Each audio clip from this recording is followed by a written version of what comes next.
আসসালামু আলাইকুম এভরিওয়ান। আজকে আপনাদের সামনে একটি দুর্দান্ত ও সুস্বাদু রঞ্চার রেসিপি নিয়ে প্রেজেন্ট হলাম। এখানে আমি রঞ্চার জন্য একটা হাঁড়ি নিয়ে নিয়েছি।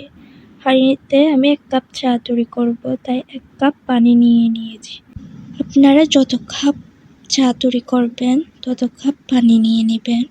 আমি পানি নেওয়ার পর হাঁড়িটা চুলাতে বসিয়ে দিয়েছি। চুলা অন করার পর সেখানে আমি 2টা এলাচ, 2টা লবঙ্গ, সামান্য একটু আদা দিছি। দেন সামান্য একটা দারুচিনি দিছি, বেশি দিই নাই। আপনারা চাইলে তেজপাতাও দিতে পারেন। দেওয়ার পর আমি সেগুলি সামান্য কিছুক্ষণ সিদ্ধ করছি।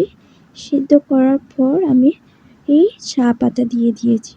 চা পাতা দেওয়ার পর কিছুক্ষণ সিদ্ধ করবে ও ততক্ষণের মধ্যে আমি একটি কাপে সামান্য আমার পরিমাণ মতো চিনি নিয়ে নিয়েছি। আপনারা আপনাদের পরিমাণ মতো নিয়ে নেবেন। নেওয়ার পর সিদ্ধ হয়ে গেলে কিছুক্ষণ সিদ্ধ করে যখন কালার চলে আসবে হালকা, তখন চুলাটা বন্ধ করে দিব। বন্ধ করে কাপের মধ্যে পানিগুলো ঢেলে নিব। ঢেলার পর দেখবেন কালারটা কত সুন্দর চা হয়েছে।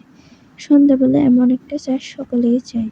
যদি আপনাদের আমার রেসিপিটি ভালো লাগে, লাইক, কমেন্ট, ফলো করতে ভুলবেন না। আল্লাহ হাফেজ।